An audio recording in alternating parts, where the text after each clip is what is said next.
Yes, good evening, good morning, good afternoon, wherever you're watching from. This is your boy Alan. As I told you in the first video about how to start and operate a wholesale or a retail pharmacy in East Africa, specifically Uganda. This is the second video I'm making about the process. Yeah, me, I love the process. Myself, I love the process because you learn so much, you gain more experience, you get to think, you gain that critical thinking ability if you ever go through the process than waiting for events. Yeah, most people will tell you, make a pharmacy, open up a pharmacy, you make a lot of money, what, do this, buy an already existing pharmacy. It is good to buy one if you can, if you have the money, but it also comes with some challenges. Some challenges, we shall talk about them later, but I can point out a few. Like most of once a business opens, there is a way someone handles his or her own customers. For example, let me say someone has been treating his clients on credit. You who comes and buys that pharmacy, you may not be in position of offering credits to these clients. You see, that one is a challenge, and that person will not tell you that I've been doing this and this, even if they have given you their selling history for the past years. They might not tell you that I've been doing services sometimes on credit. They might not explain to you that issue. For you come because you haven't built trust within these. You haven't gained that trust with those clients that have been visiting the pharmacy as walk-ins. You find it hard to put up that policy. It will be hard for you to offer credits for these people. Then the next thing is, I'm here to answer Mrs. Monique Kalende. Monique Kalende asked a question in the comment section of the first video. She was like, where is your pharmacy at? My pharmacy is in Luwero district. Yeah, it is in the central region, just 40 kilometers away from the capital city. That's where my pharmacy is. It is called Fariscam Pharmaceuticals Limited. Actually, it is an enterprise most focused on health. We started with a pharmacy, and later we opening up a clinic. Started operating this year in January. We opened in the second week of January. We opened the clinic. Yeah, just to increase on the services and the demand that people wanted, because you get clients who need admission. You cannot only give drugs.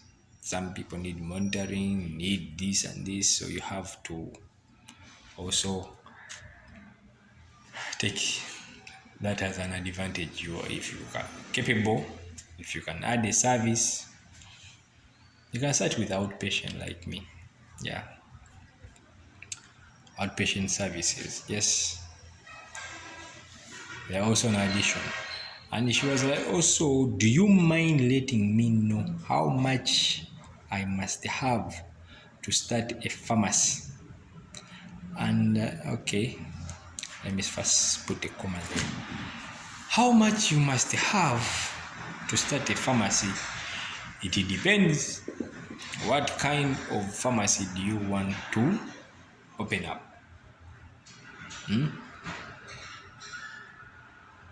What kind of pharmacy? Is it a retail pharmacy? or you want an wholesale pharmacy. When I say retail pharmacy, we are talking of small stocks or little stock and selling it at a magnitude. You understand? Yeah, that means you have a few stocks on every product that you want. Even if you want to stock over 1,000 items, but on those 1,000 items, you have at least 5 or 2, between 3, 5, and 5 items on each. There it puts you in a position of running a retail pharmacy. Then a wholesale pharmacy, we are talking of a scaled business where you have to stock bigger quantities. You have to stock a number of drugs on each item. You might be having a carton and you are looking at earning just cents or a few coins. It is good, by the way, in some regions, like these other regions where you can't sell products from the US, Germany, those Jordan products. Those products have a high profit margin. That means your magnitude is big. For someone who wants to run a retail pharmacy, you need a retail pharmacy, you need a population of people who can purchase. People with this whose saving ability is not that those people who save 5,000 a day. No, don't. I'm not trying to offend someone. Saving 5,000 is not bad. I also save it, by the way. I do save 5,000 on a daily. But people whose saving ability is very small, people who buy drugs of 500 shillings, and they insist they come with a 500 as a walk-in. A client comes in, has 500, and that client wants to be treated malaria at 500 shillings.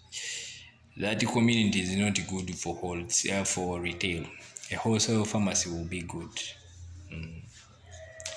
It will be good. So coming back to the amount you need, I cannot be so specific.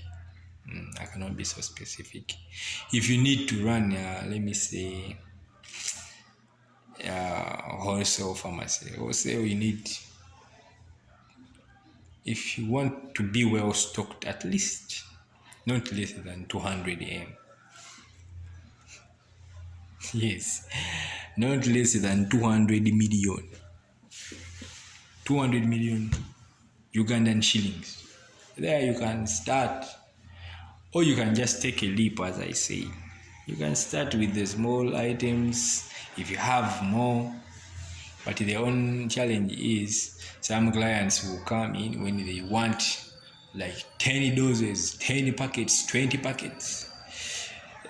There you stand. They put in position of explaining yourself. You see this, that.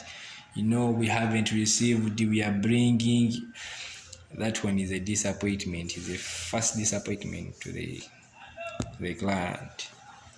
And then the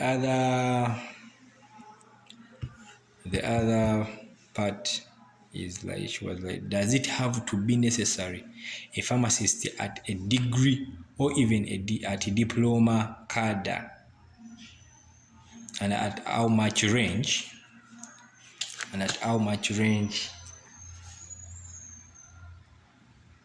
is it that they need? The range in terms of payment. Okay, first of all, I will answer you. You need a pharmacist of a degree level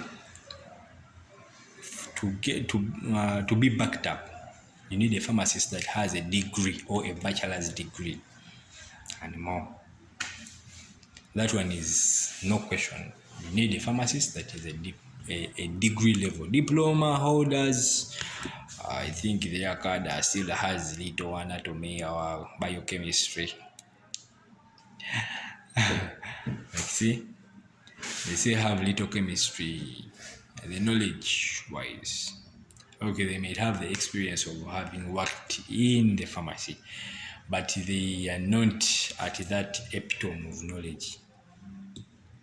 So in Uganda, the policy is your pharmacist to be licensed. To get a license, your pharmacist that you employ should be of a degree level. Should be of a degree level.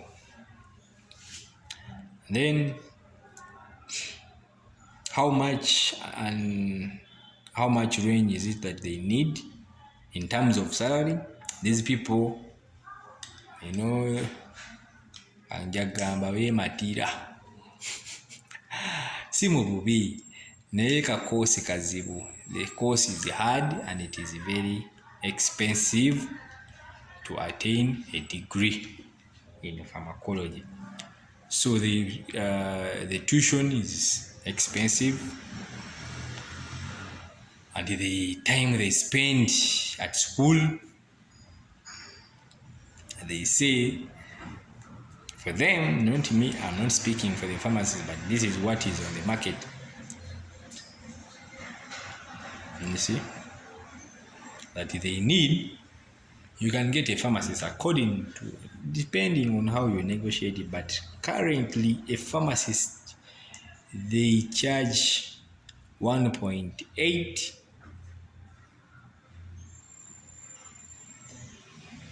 between 1.8 and 2M, and that one depends on a region. Those pharmacists who operate in Kampala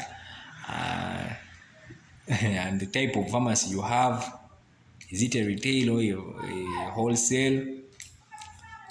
They might charge more than that. They might charge more than that. Some of them need more money. I've heard of pharmacists who are paid 5 million per month.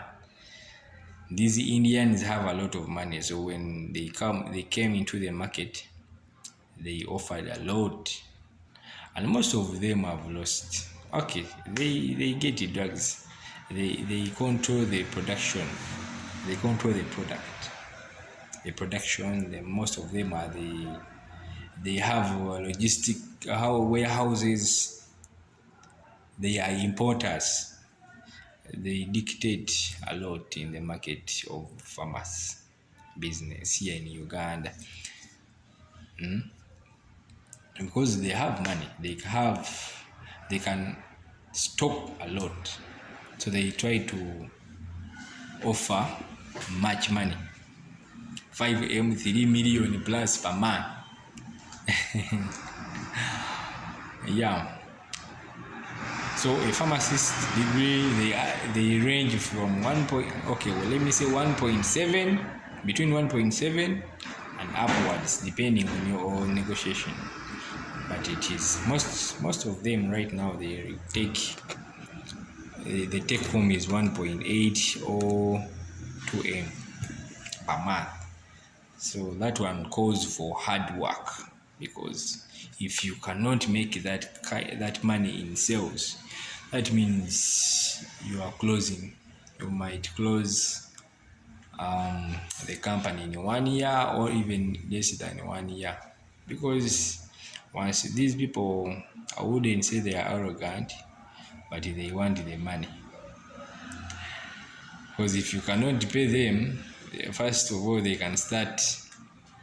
Your first initial payment might be 1.8, but you are going to pay them 4 months or 3 months, between 3 months and 4 months. Some of them have no mercy, because the policy is there, and I don't know why it is like that. By the way,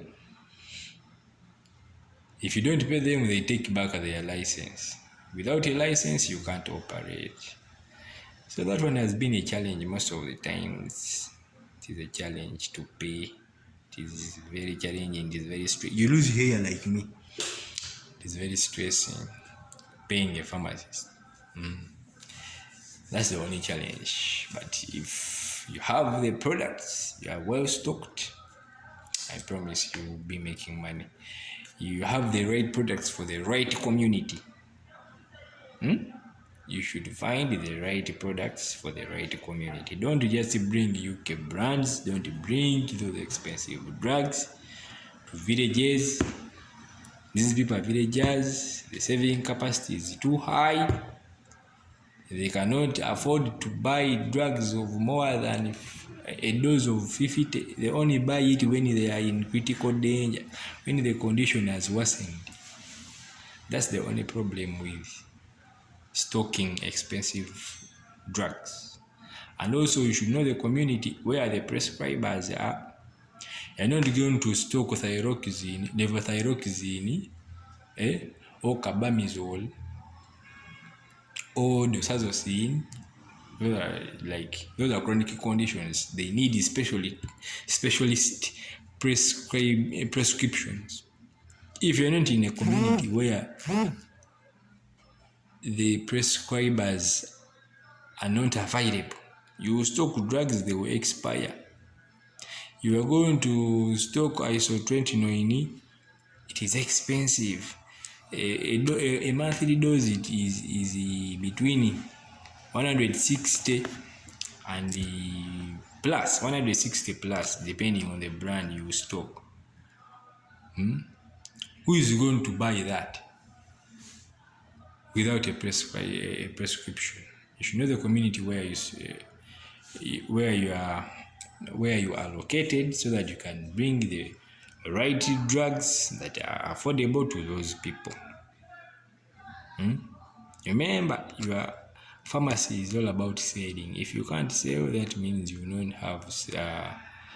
not be able to pay the business. You will not be able to take care of your business. That is paying the rent, paying the workers. The workers, they are the nurses, the pharmacists, depending on how many people you employ. The eating. So make sure you stock the right products. So Mrs. Monique, I think I have answered you. Yeah. More videos are coming up. We are still on the process of opening up a pharmacy business in Uganda. Okay.